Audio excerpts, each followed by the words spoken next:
Hi everyone, my name is Rashid Ali. I'm a regulated Canadian immigration consultant, and today I'm sharing some important updates about Canadian immigration, some of the changes that happened over the past few weeks, and also some of the actions that you can take if you're interested in moving to Canada. So let's begin.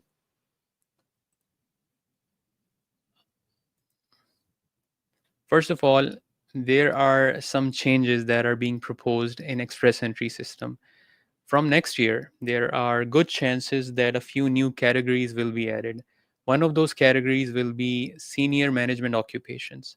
So, if you are a CEO, a director, a vice president, a senior manager, someone who manages a team of managers, there are good chances that there will be a specific round of invites for you, which means that you'll only be competing with other senior managers, not everyone else across different occupations. What that means is that your score, the score required for you to immigrate to Canada, will drop compared to the general round of invites. So there are a lot of management occupations included in this list, whether you're from manufacturing, supply chain, marketing, finance, banking, healthcare, education, you name it. All of those occupations, senior management occupations, are included in this list. They're also considering adding researchers and scientists. They haven't defined the exact occupations that will be considered, but these categories will also be added next year. And the third one is officers related to the military. Now, there are still consultations that are ongoing. These categories are not yet finalized, but there are high chances that these will be finalized for next year. So, what can you do? If you are in one of these categories or existing categories, like you're a healthcare professional, you are a STEM professional, skilled trades, you belong to the educational industry, or you're bilingual, you're good at French and English, then you can start preparing early.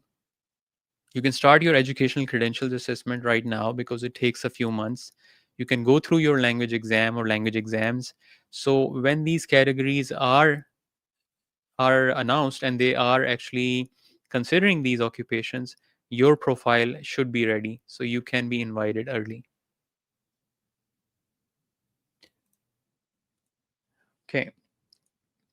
The other thing is a small change from August 21st. If you are going to apply for express entry, and when you're submitting your PR application, you will need to go for an upfront medical exam.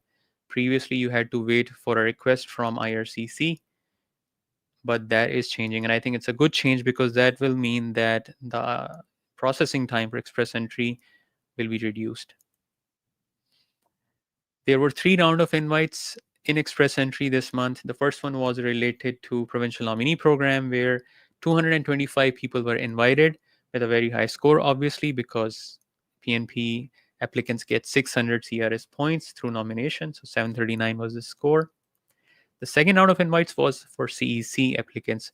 Only 1,000 applicants were invited. The score remained very high, 534 CRS points, and this was the eighth round of invites. So unless they invite more candidates in a round of invites, the score likely won't go down. There was also a French language round of invites. 2,500 ITAs were issued. Big round of invite. The score dropped to 481. So if you are someone who's bilingual or you have the capability to learn French, I would highly encourage you to do so because French is going to remain in demand for the foreseeable future, not even at the federal level, but also in the provincial level. All right.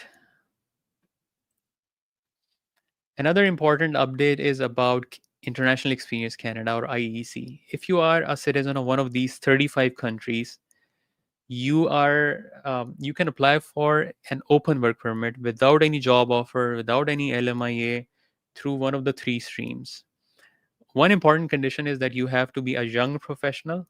For some countries the limit is 30 years, for others it's 35. But if you do have citizenship of these countries, you can either apply for a working holiday visa, which is an open work permit, you don't need a job offer. You can apply for young professionals or international co-op option if you do have a job offer. The process is very simple. You create an online profile on IRCC's website. You then wait for a round of invites from IRCC. If they do invite you to submit an application for a work permit, you have 20 days to submit a complete application. This is also competitive. Citizens of certain countries have shown a lot of interest. For example, in the working holiday stream, a lot of French, Japanese applicants from Chile, Costa Rica, Taiwan, and the UK have applied already. So their quotas are almost filled. But if you're from Australia, Germany, Portugal, and rest of the countries, you still have a very high likelihood of getting approved. So I would highly encourage you to apply if you are from one of those countries. I'll give you a link to this spreadsheet so you can understand the current situation, the quota, how many people were invited, how many spots are left. Similarly, for the young professional stream, applicants from Chile, Costa Rica, and UK showed a lot of interest. They had job offers. They used those job offers to apply for closed work permits, whereas applicants from Australia, France, and all the other countries still have a very high likelihood of getting invited if you have a job offer and if you enter the pool of candidates. Finally, international co-op stream. Um, Not a lot of people are interested in this stream, limited job opportunities in this stream. But if you do have a job offer, consider applying because you're very likely to be invited. If you are someone who was invited for IEC, few things to keep in mind. The processing time is almost 6 weeks. Once you do arrive in Canada, of course, come with your passport, but you also need some additional documents like proof of finances. You should bring at least 2,500 Canadian dollars. You should also have proof of health insurance for the entire duration of your stay in Canada. If your health insurance doesn't cover the entire duration, you might be issued a work permit for a shorter time period. So just keep that in mind. Also, um, a lot of people who once come here, they're interested in staying here permanently. So extensions are not very feasible, but you can look into provincial nomination options. Canadian experience class could be another option, but that's all once you're here, once you start working, and you do have some options for PR. If you want to go through these spreadsheets that I just shared, scan this QR code. You should be able to open the spreadsheet, download it, play around with it, get all that information. I also wanted to share an update on the visa processing times. Uh, some of the some of the things that we have observed, these are not necessarily official timelines. If you're applying for a work permit within Canada, it's taking more than 6 months. Some postgraduate work permit applications are even taking 9 months now. Good thing is, if you have applied for a PGWP, you can work on maintain status. So processing time isn't really that much of an issue for you. If you're applying for a work permit from outside of Canada, whether that's through an LMIA or an LMIA exempt stream, it can take anywhere from 6 to 10 weeks. Also, you have to factor in the time for passport stamping. IEC, as I mentioned, is taking 6 weeks. Parents and grandparents super visa is taking 3 to 4 months. So if you have something planned, just keep that in mind. It's taking a lot of time. TRV inside Canada is taking a couple of weeks, whereas a study permit inside Canada is taking about 6 weeks. Moving on to provincial nominations, Newfoundland issued 180 provincial nominations this month. They have done 7 draws so far. Through their AIP program, they issued 51 nominations in this month. Still a lot of spots available. So if you are an international graduate in Newfoundland or you do have a job offer, consider applying as soon as possible. Manitoba also invited 37 applicants, so not a lot of competition.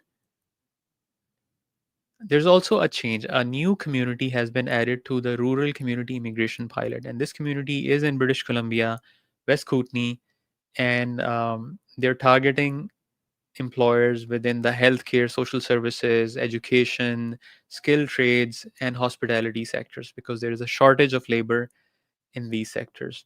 The way this program RCIP works is you need to have at least 1 year of work experience Your language results should show that you scored CLB 4 to 6, depending on the nature of your job. You should have settlement funds, of course. You should have at least high school education. But the most important thing is that you should have a job offer from a designated employer. So, employers have already been designated in these 14 communities. If you have a job offer from them, you can apply through the stream. This is a direct PR stream. So, it's not like express entry. You apply directly for PR. While you're waiting for your PR, you can also apply for a work permit.